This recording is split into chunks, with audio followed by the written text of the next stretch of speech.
Assalamualaikum warahmatullahi wabarakatuh. Kembali lagi di channel Radio Horor.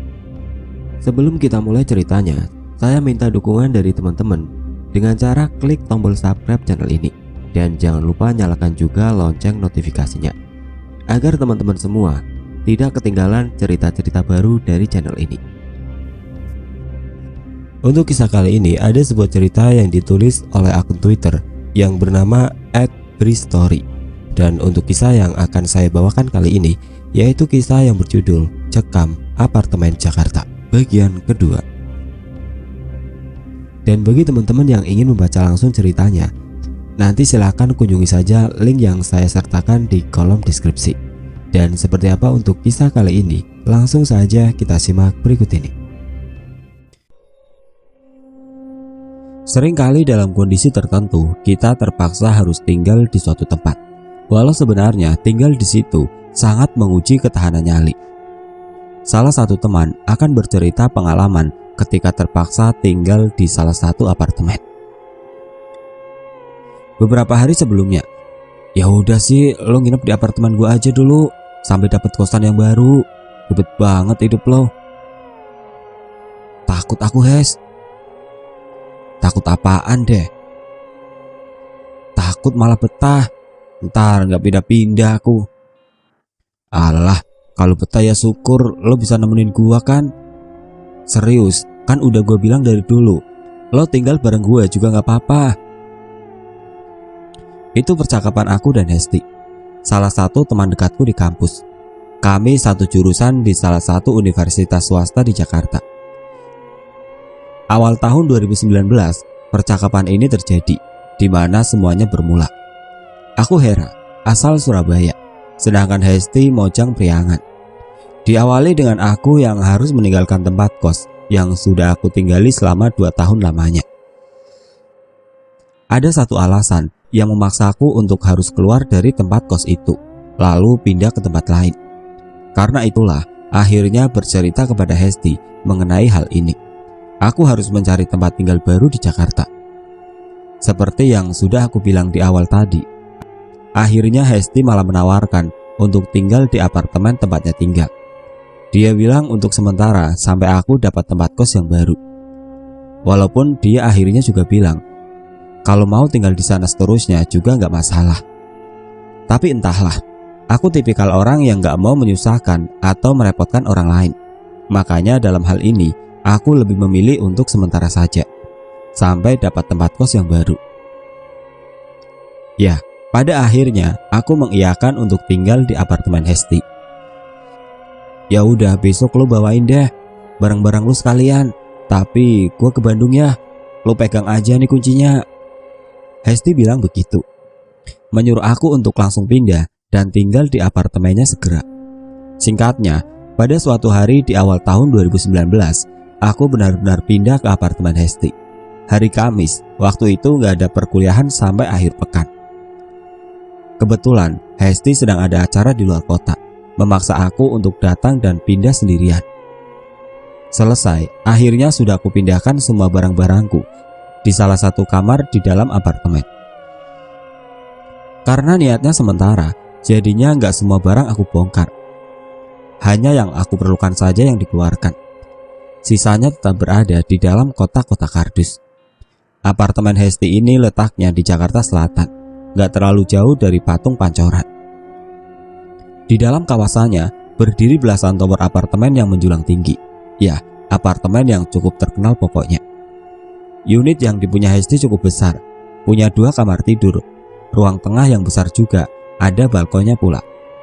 Secara keseluruhan, apartemen ini sangat nyaman untuk ditinggali. Makanya ada ketakutan beralasan yang aku bilang ke Hesti tadi. Aku takut nantinya akan betah. Segelas minuman dingin menemaniku duduk sendirian di balkon. Sekitar jam 8 malam, aku melepas lelah menghirup udara luar, memandang lepas jauh tanpa halangan. Pemandangan Jakarta dari lantai 12 ini cukup membuatku takjub. Lampu-lampu dengan berbagai warna menghias menerangi malam.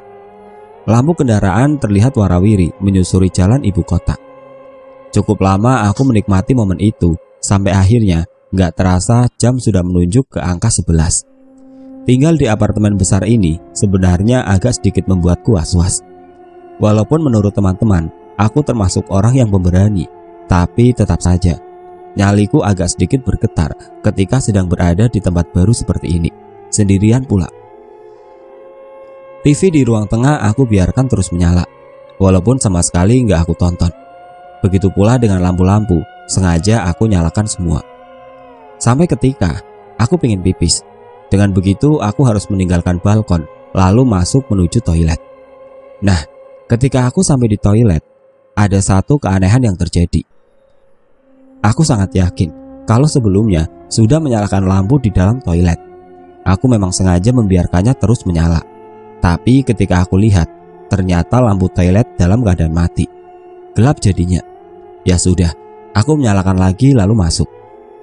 Nah, ketika hendak masuk, tiba-tiba seperti ada angin dingin berhembus keluar. Berhembus menerpa tubuhku.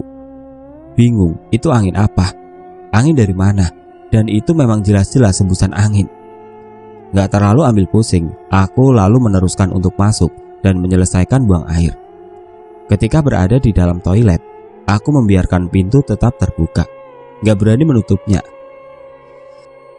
Toh aku juga sedang benar-benar sendirian, pikirku begitu. Tapi yang terjadi kemudian cukup membuat aku ketakutan.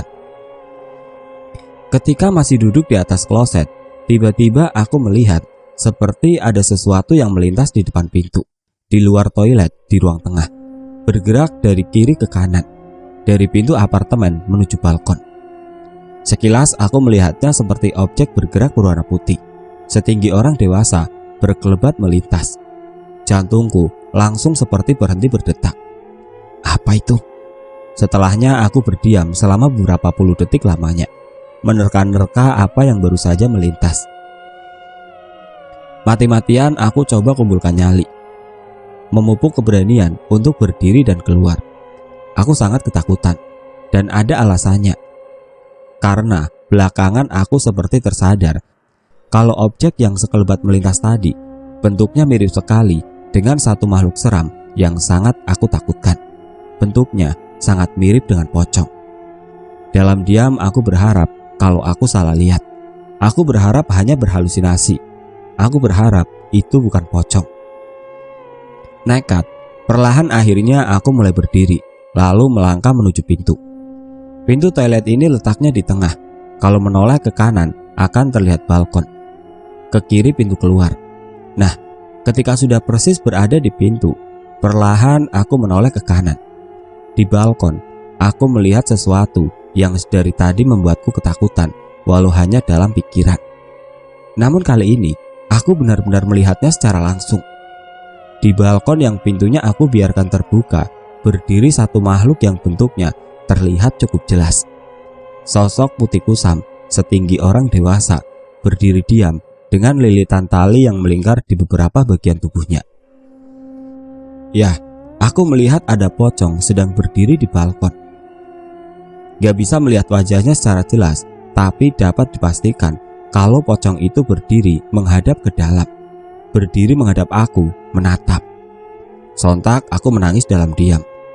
Beberapa detik terpaku menatap sosok menyeramkan itu.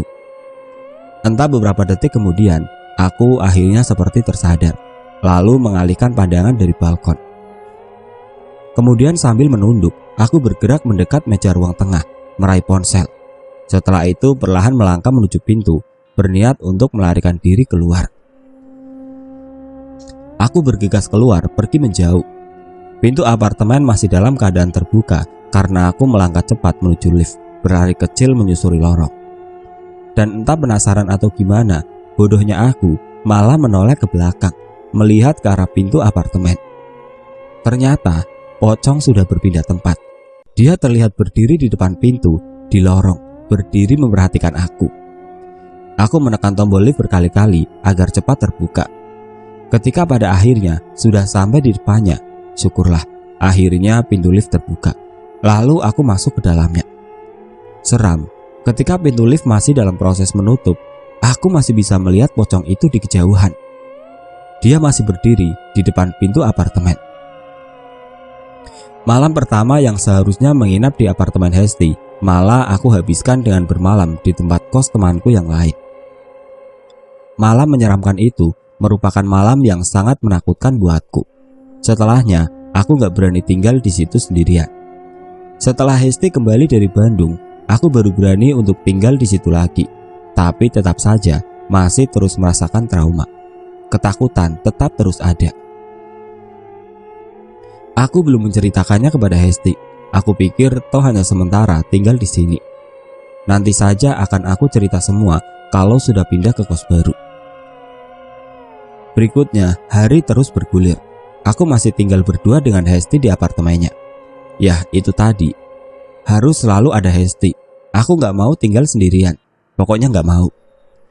Entah ketika sudah hari keberapa tinggal di situ, aku lagi-lagi mengalami kejadian yang awalnya aku anggap biasa. Karena memang itu sangat biasa. Gak ada seram-seramnya sama sekali. Aku lupa waktu itu hari apa. Yang pasti sudah sore. Sekitar jam 3. Pada hari itu aku menghabiskan waktu berleha-leha di kamar saja, beristirahat, hingga sekitar jam 1 siang aku tertidur di kamar. Ketika aku mulai tidur, Hesti masih ada di apartemen. Nah, sekitar jam 3 aku terbangun karena mendengar ada suara orang sedang berbincang di ruang tengah. Pintu kamar dalam keadaan tertutup, tapi aku masih bisa mendengar perbincangan itu. Terdengar seperti suara 2 orang laki-laki. Aku bingung, mereka siapa? Tapi sebelum mencari tahu lebih jauh, terlebih dulu aku meraih ponsel yang tergeletak di atas meja. Di ponselku ada pesan WhatsApp dari Hesti yang isinya, "Gua ke minimarket bawa dulu sebentar." Pesan itu tertulis masuk 20 menit sebelum aku bangun. Berarti Hesti sedang gak ada di apartemen. Lalu siapa 2 laki-laki yang sedang berbincang di ruang tengah? Selanjutnya, aku gak berani keluar. Sungkan kalau mereka ternyata keluarga dari Hesti yang sedang datang berkunjung. Makanya aku memutuskan untuk terus diam di kamar. Cukup lama, sekitar 10 menit aku diam sambil terus menajamkan pendengaran.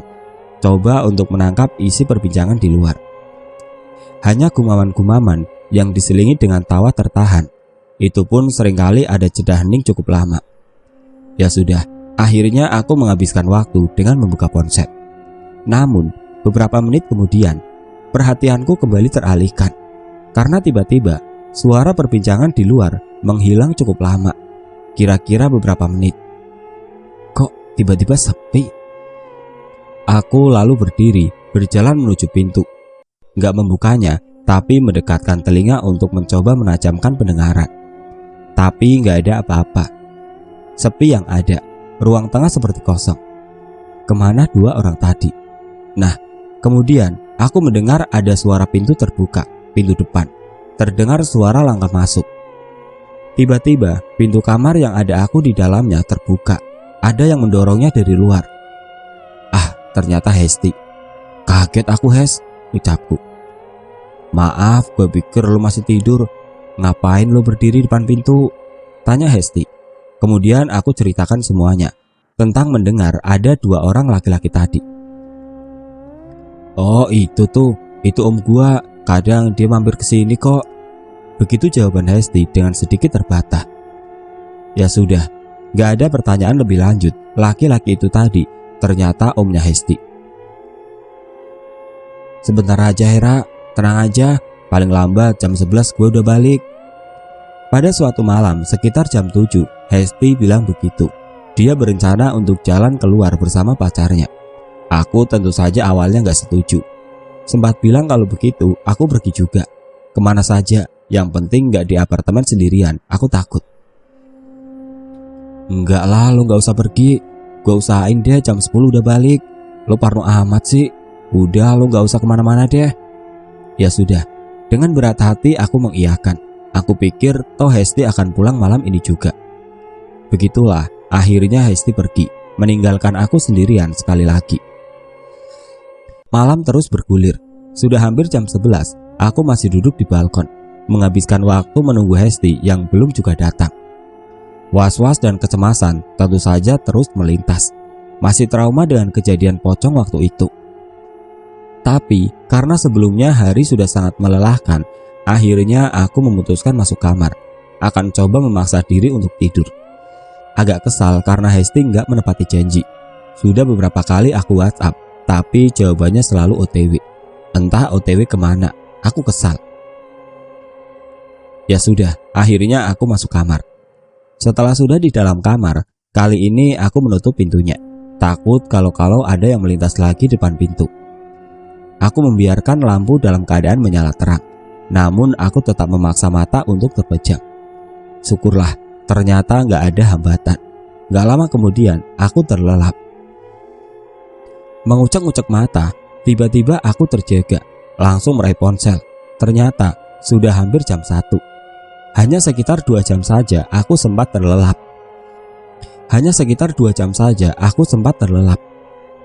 Kenapa tiba-tiba terjaga? Karena ada yang membangunkanku. Lagi-lagi aku mendengar ada suara orang sedang bercakap di ruang tengah. Laki-laki itu lagi, omnya Hesti. Suaranya terdengar sampai ke dalam kamar. Aku yang sudah terjaga jadi jelas mendengarnya.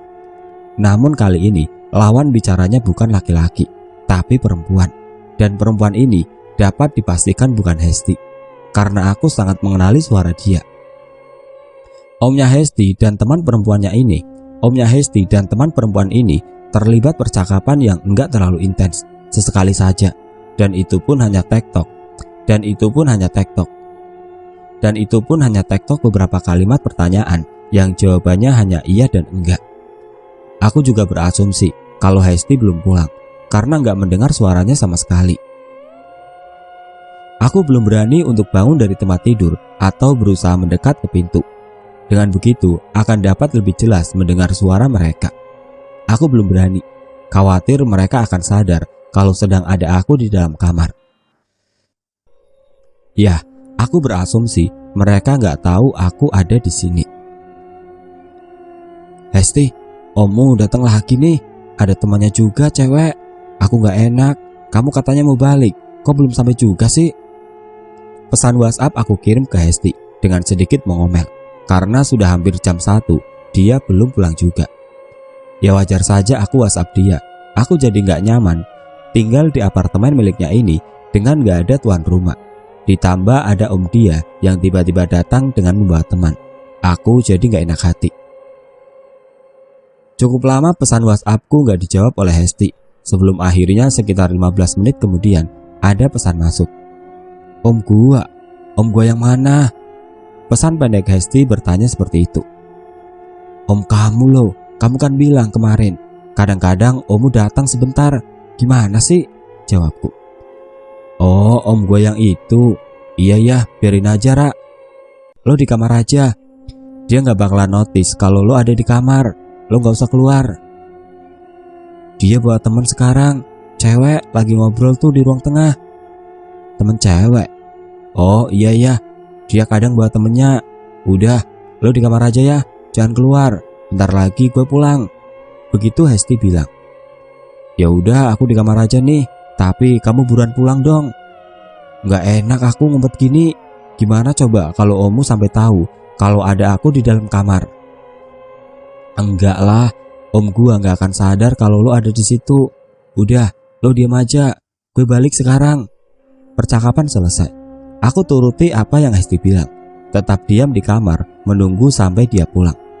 Setelahnya, waktu berjalan lagi. Dalam keheningan, aku terus diam di atas tempat tidur sambil terus menajamkan pendengaran. Coba menangkap setiap rangkaian kata membentuk kalimat yang terdengar dari pembicaraan omnya Hesti dan temannya. Tapi nggak biasa, hanya sedikit kata yang dapat aku tangkap sangat jelas. Selebihnya hanya gumaman-gumaman mengambang antara ada dan tiada. Selain itu, aku juga berharap Hesti akan menepati janjinya untuk pulang sebentar lagi. Sangat gak nyaman berada dengan orang yang enggak aku kenal dalam satu apartemen. Cukup lama berdiam di atas tempat tidur, sampai akhirnya aku gak tahan, lalu memutuskan untuk bangun, melangkah mendekat ke pintu. Kenapa begitu? Kenapa tiba-tiba aku nekat ingin membuka pintu? Karena seketika suara percakapan itu hilang, hening dan sepi jadinya. Pada kemana orang-orang itu? Sudah pergikah? Tapi sepertinya gak mungkin. karena sama sekali aku gak mendengar ada suara pintu terbuka atau tertutup. Ya sudah, aku penasaran. Akhirnya memutuskan untuk mencari tahu. Berniat membuka pintu untuk melihat situasi ruang tengah. Tapi ketika sudah hanya tinggal memutar gagang pintu, tiba-tiba ponselku berbunyi. Ada pesan masuk. Itu ternyata WhatsApp dari Hesti. "Hera, kalau nanti suara om gua dan temennya nggak lu denger lagi, langsung keluar apartemen ya. Gak usah tanya kenapa. Pokoknya lu harus keluar. Terus tunggu gua di depan lobi bawah." "Kenapa, Hes? Ada apa deh?" "Pokoknya lu nurut aja. Cepetan keluar." "Enggak, kamu harus jawab dulu. Aku gak akan keluar sebelum kamu jawab." "Nurut aja ngapa sih? Kamu jawab dulu." "Itu bukan om gua. Gak tahu itu siapa. Gua gak mau lu ketakutan. Pokoknya lu harus pergi dari situ. Cepetan. Tunggu gua di lobi bawah." Mengumpulkan segenap nyali dan keberanian, akhirnya aku mampu untuk memutar gagang pintu, lalu perlahan membukanya. Celah pintu melebar perlahan, karena memang aku mendorong membuka dengan sangat pelan. Aku ketakutan, takut kalau ada pemandangan seram di ruang tengah. Aku diam, jantungku seperti berhenti berdetak. Aku ketakutan teramat sangat. Ketika akhirnya bisa melihat ruang tengah dengan sepenuhnya, ketika pintu sudah terbuka lebar. Ruang tengah enggak dalam keadaan kosong. Ternyata di situ ada dua sosok yang sedang duduk di sofa, berhadapan, terpisah oleh meja di tengahnya. Sosok laki-laki dan perempuan. Yang lelaki mengenakan kemeja lengan panjang warna putih. Yang perempuan duduk dengan rambut tergerai sebahu. Pakaiannya berwarna gelap kusam. Menyeramkan, karena kemudian mereka berdua menatapku dengan wajah pucatnya, tersenyum datar tanpa ekspresi. Aku sangat yakin kalau mereka bukan manusia, karena wujudnya sangat mengerikan. Kemudian akhirnya aku memutuskan untuk berlari menuju pintu, berniat untuk keluar. Ketika pada saat terakhir aku berdiri menatap mereka, samar terdengar suara pelan dan datar dari sosok perempuan. Aku menangkap, dia bilang begini, "Jangan pergi." Gak pikir panjang, aku langsung lari keluar, pergi dari situ secepatnya.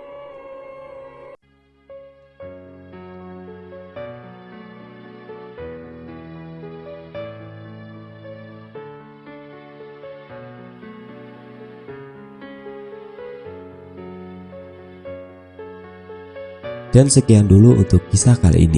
Bagaimana menurut kalian tentang kisah ini? Tulis komentar kalian di kolom komentar. Dan bagi teman-teman yang baru bergabung, jangan lupa untuk like, komen, share, serta subscribe channel ini.